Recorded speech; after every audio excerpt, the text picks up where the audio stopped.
In a rough one-room log cabin, deep in the Kentucky backcountry, a boy was born into poverty. No one could have known that this child, Abraham Lincoln, born on February 12, 1809, would one day hold the very soul of a nation in his hands. His world was one of hardship. With less than a year of formal schooling, his real classroom was the firelight, where he devoured every book he could find. He grew tall, a lanky 6'4", with a face that seemed to carry the sorrows of the world long before they were his to bear. As a young man, he worked as a postmaster and a store clerk. At 23, he served as a captain in the Black Hawk War, which gave him his first taste of leadership. He found his true calling in law and politics in Illinois. But it was a single act in 1854, the Kansas-Nebraska Act, that ignited a fire in him. This law threatened to spread slavery across the American frontier, a moral wrong he could not ignore. He famously declared, "A house divided against itself cannot stand. I believe this government cannot endure permanently, half slave and half free." These words catapulted him onto the national stage.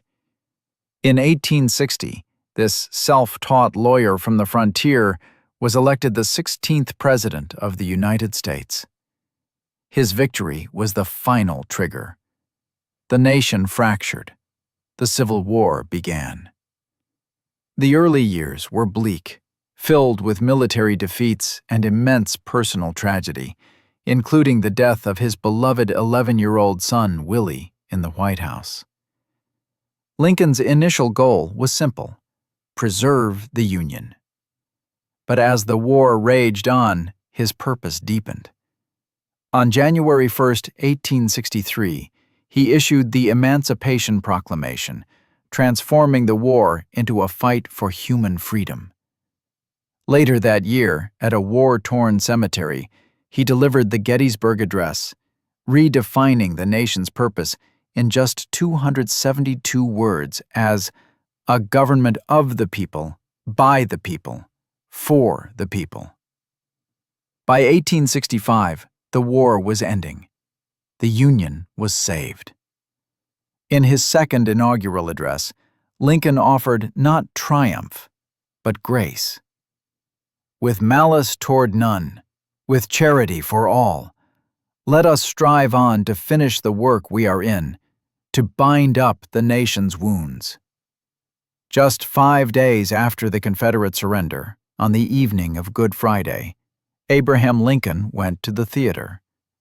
A Confederate sympathizer, John Wilkes Booth, snuck into his private box. A single shot rang out. The great emancipator, the man who had guided his country through its darkest hour, was gone. He was 56 years old.